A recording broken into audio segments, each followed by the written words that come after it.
Welcome back to Super String. Today I will show you a repulsiveness, thrill ride film from 2019, named The Hole in the Ground. Spoilers ahead.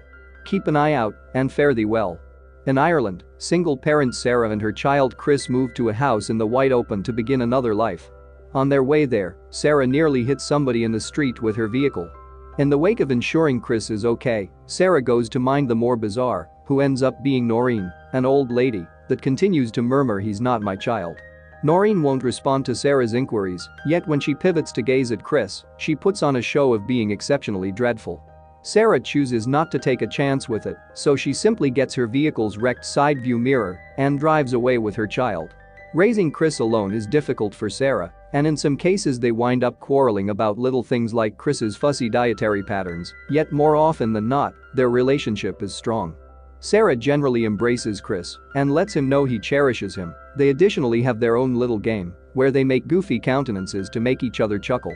One day during lunch, Chris shouts out in light of the fact that he tracks down a bug in the kitchen. Sarah gets it and delivers it outside, however Chris could do without this since it implies it might return. Irate, he makes reference to his father would have killed the bug, then, at that point, asks Sarah for what good reason he didn't accompany them. It is difficult to make sense of, so Sarah simply says it is confounded, which makes Chris angrier. He steps on the insect, calls his mother a liar, and afterward runs into the forest. Sarah surges after him, feeling how the breeze blows harder the further she goes, and she is stunned to find something very astounding and startling simultaneously, an extremely enormous sinkhole. Before she can choose what to do, Chris shows up behind her and apologizes for raising his father, even while realizing it makes her miserable, so Sarah embraces him and removes him, not maintaining that him should see the opening. Sometime thereafter, Sarah hears the indirect access squeaking, so she makes a point to lock it prior to hitting the sack. Chris starts going to classes at another school, however he is experiencing difficulty making companions. At the point when he is given a flyer about the school's approaching ability challenge, Sarah lets him know he ought to join since it would assist him with become friends with his cohorts, however Chris stays reluctant. Afterward, Sarah goes to an evening gathering for certain new companions of her own, including her manager Louise, and keeping in mind that everybody shares insane stories, she will find out about Noreen, who is viewed as insane by everybody around. One day a long while back, she burst into her child's homeroom, shouting and causing a ruckus. It enjoyed 3 educators to puff her out. The youngster was moved to one more school, and Noreen was shipped off a psychological organization. However, when she got out months after the fact, she ran over her child with her vehicle. No one is certain in the event that it was a mishap or deliberately. At the point when she gets back, Sarah cannot rest, being very mindful of the breeze blowing and all the squeaking clamors in the house. Out of nowhere, an entryway is banged, so she surges out of her space to mind Chris, however she doesn't track down him in his bed or any place in the house. Sarah runs ground floor and finds the secondary passage open, and her concern makes her snatch a light and go searching for the child around midnight. The woods is dull and frightening at this hour, so Sarah doesn't keep going long there. When she hears a few extremely peculiar clamors, she runs back to the house and calls the police. In any case, she hangs up when she unexpectedly pivots and finds Chris remaining by his room entryway saying he has been there the entire time. The following day, Sarah goes to see a specialist who inquires as to whether she has a past filled with uneasiness and checks the scar on her temple, an imprint left by a mishap that happened a year prior. The specialist chooses to endorse her a few narcotics to be taken before bed.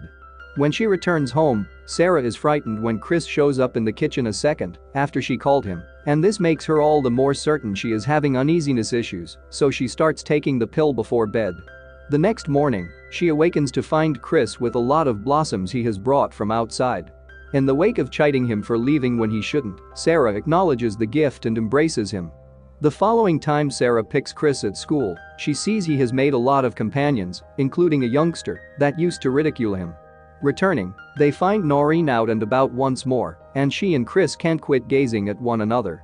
Since sounding doesn't work, Sarah escapes the vehicle to request that Noreen move just to find her murmuring once more. This time she says it's not your kid.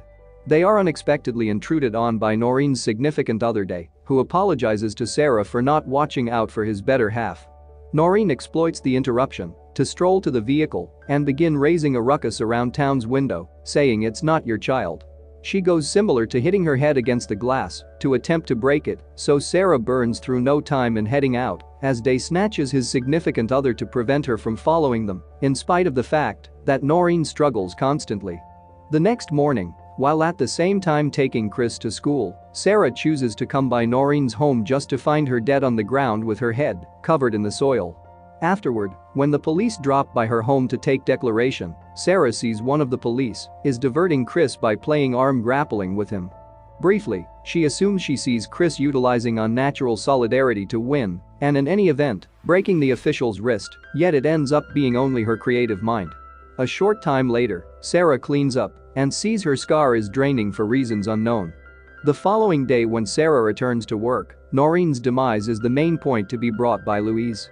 Sarah switches up the conversation to parenthood, admitting she at times takes a gander at Chris and doesn't remember him. As a mother of twins, Louise guarantees her this is entirely ordinary, simply something more to become acclimated to when your children grow up so rapidly. Afterward, Sarah goes to Noreen's burial service at her home, where she finds many mirrors hung in each room. For now, however, they have been covered with dark texture. A lamenting Day stops by to impart a beverage to her, so Sarah takes the risk to inquire as to why Noreen said Chris was not her child. Day makes sense of that exactly what Noreen did. After their child's 8th birthday celebration, she began to see little changes in the kid's character and became persuaded that he was a sham. In any case, it had not been Noreen that killed the kid, it was Day, who had not seen him on the carport. Days pass by and Sarah makes an honest effort to return to her standard everyday practice. While going through the backwoods, she finds Chris's #1 activity figure on the ground and chooses to look at the sinkhole, from which endless murmuring can be heard. Later during lunch, Sarah is stunned to see Chris excitedly eat up the sort of food he used to abhor and chooses to defy him about the toy. Chris denies having gone out, so Sarah shows him the activity figure and presses for reality until Chris flies off the handle and pushes the table at her with unique strength. When he understands what he has done, he is sorry and goes to his room. At the point when dusks, Sarah hears bizarre clamors coming from Chris's room. She draws nearer to keep an eye on him through the keyhole and the hole under the entryway, permitting him to see a disturbing scene. Chris is moving around the room down on the ground. He likewise gets an insect and continues to eat it. This is a lot for Sarah to deal with, so she runs back to her room, and when Chris comes to mind her, she simply says great night to the surprise of no one. The next day, Sarah takes Chris to the specialist, who sees as nothing off base during the examination. In private, Sarah makes sense of Chris's way of behaving is changing, yet the specialist is more worried about Sarah's emotional wellness and contemplates whether her scar was brought about by Chris's father rather than a mishap. Subsequently, Sarah chooses to purchase a camcorder that she conceals inside a divider in Chris's room. That evening, Sarah chooses not to take her pills any longer. In the first part of the day, Chris keeps on eating huge measures of food. Sarah apologizes for her ungainliness recently, and Chris answers by contacting her scar, fiercely embedding his fingers in it. Fortunately, it ends up being only a bad dream. In the early evening, Sarah goes to see the ability show at Chris's school. His class is proceeding as an ensemble, and their picked tune talks about an opening in a marsh. Unexpectedly, the room becomes dull, and everybody around them vanishes. Sarah is abandoned with Chris on the stage, who is presently recounting the verses in a deadpan voice. Sarah takes off from the lobby, however she cannot track down an entryway to leave the structure as well. Louise seizes her and asks her what's going on, to which Sarah answers Chris isn't her child. Discussing Chris, he shows up at that point with his instructor, so Sarah takes off once more. This time she figures out how to leave the structure and get back, where she recovers the camcorder to actually look at the recording. What she finds there is fairly unnerving, so concluding she will require a subsequent assessment, she goes to see Day. The man invites her to his home once more and makes sense of the relative multitude of mirrors were hung by Noreen in light of the fact that no one but mirrors can uncover reality, and she generally needed to be certain her significant other was the genuine one.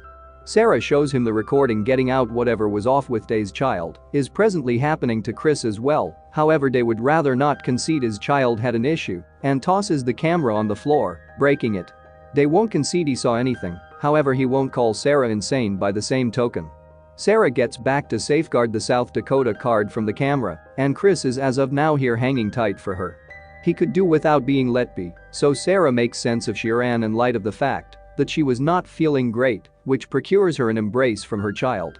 Later during supper, it is uncovered that Sarah has been placing the narcotics in Chris's food, and presently by and by, he eats one more dish he used to abhor. After the feast is done, Sarah requests that Chris play their number one game, yet clearly Chris doesn't recollect it. Sarah lets him know he isn't her child, so the shapeshifter wearing Chris's face snarls and goes after her, tossing her around the kitchen 2 or multiple times until she is taken out. A couple of moments later, Sarah awakens to find the animal hauling her through the ground to cover her head like it had happened to Noreen. Luckily, the tranquilizers kick in then, at that point, and the animal drops, so Sarah doesn't get covered with a lot of soil and figures out how to escape all alone. She returns Chris to the house and leaves him on the cellar floor prior to utilizing the messed up side view mirror to really look at his face, uncovering the animal's appalling absence of highlights. The beast awakens then and assaults Sarah once more, yet even with additional strength, it is simple for her to push off a youngster's body. As the shapeshifter discharges a wicked shriek, Sarah goes higher up and locks the entryway. Presently the animal is away from her, Sarah can focus on getting back the genuine Chris. She gets a spotlight and rushes to the timberland, where she moves toward the sinkhole and allows it to swallow her down until she is dropped inside an underground passage. The space is extremely restricted, however Sarah tries to slither through it in any case until she emerges inside a greater cave. There she tracks down a lot of human bones, yet in addition an oblivious Chris who she rapidly gets to take with her. At that point, Sarah likewise finds they are in good company, a lot of unremarkable animals, is currently awakening and preparing to pursue her. The passage is much harder to go through while hauling a youngster, yet basically that likewise implies just a single animal can enter it at a time.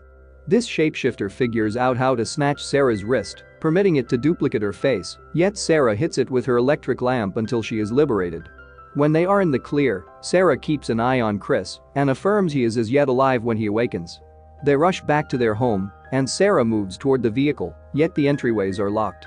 Subsequent to leaving Chris close to the vehicle, Sarah goes into the house to get her keys and hears the phony Chris in the cellar requiring her.